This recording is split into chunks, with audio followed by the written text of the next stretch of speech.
guys! So ayan, samahan niyo ako, linisan natin ang mga puppies. So ayan, kakapanganak lang kasi nung aking isang fur baby. Ito siya. So ayan, kapanganak lang niya. Then, ito yung everyday na ginagawa ko, nililinisan ko lang sila. Then usually, lagi silang umiihi kagaya yan. Kaya sila laging basa. Pero feel ko kasi parang sinasadya nila na higaan talaga sa sobrang init. Pero guys, may nakatapat naman sa kanila electric fan. So, hindi naman sila ganun nainitan. Pero talagang gustong-gusto nila na hinihigaan yung ihi nila. Nililinisan ko lang sila, then magbabasa lang ako ng basahan ng sabon, then tsaka ko sila pupunasan para hindi ganun kumapit yung panghing ihi nila. Ayan, ganyan lang yung ginagawa ko. Then basa to ng yung mabangong sabon, then pupunasan natin sila para medyo mabawasan na din yung init sa katawan nila. So, ayan. Alam niyo ba guys, ang fur baby ko ngayon na nandito is 9. Yes, 9 sila.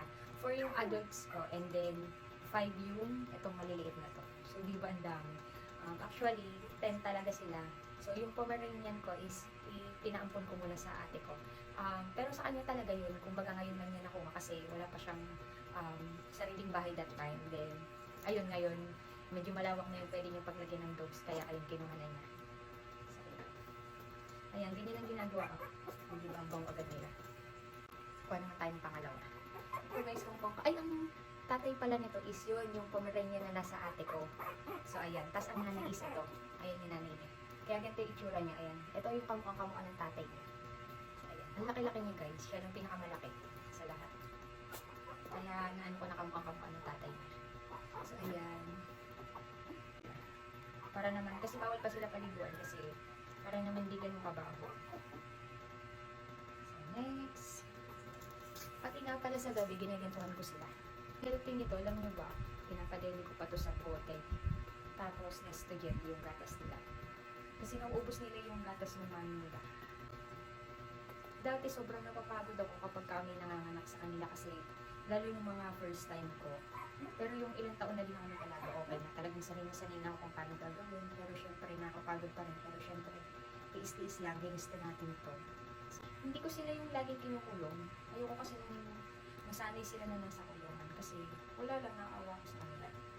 May times, eto, lalo na sila, ngayon nakakulong sila kasi tanghali na yun. So, ayoko masyado maglikot sila para hindi ganun sila mainitan. So, gusto ko na sa isang place, maliit lang yung place nila, tapos nakatapat na electric fan para hindi sila kilos ng kilos. So, ayun. Ayun. Napakatapong talaga. So, ayun. Gusto nila yung ginaganto sila kasi nga naiinitan sila. So, ayun. Pati yung mga malalaki ko guys, sa tanghali is pinupunasan ko sila. Lalo na yung sa part na tiyan nila. Talagang binabasa ako para medyo mabawasan yung init nila sa katawan.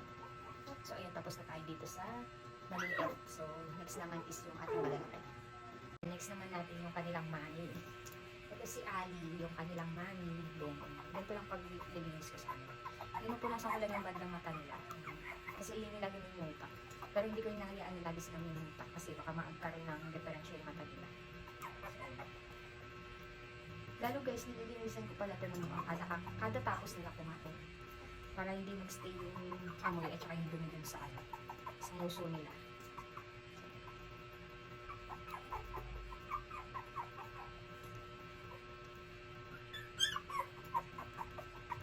Next na natin is si Lilo. Ito guys, hindi siya talaga sa akin. So, sinakyan kasi siya ng sinakyan kasi yung aso ng lola ko.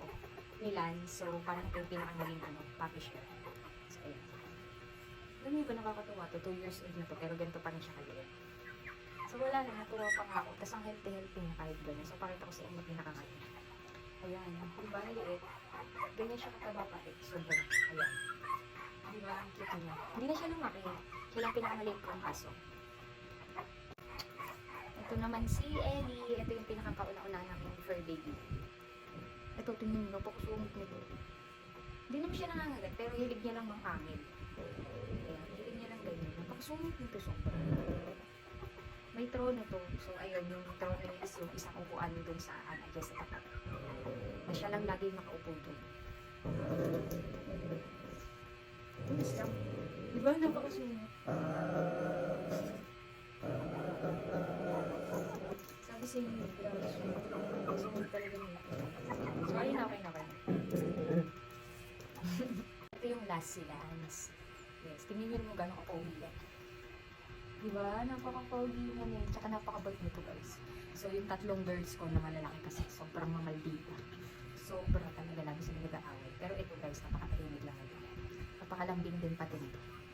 Siya ang pinakatahimik kong aso. Ako ba? Ito po. Sobra yan. Tapos napakalambing niya. Ayan. Lambing niya guys, sobra. So ayan. Guys, so thank you sa pagsama sa akin sa aming routine na kada tanghali. So ayun, see you on my next video guys. Bye bye!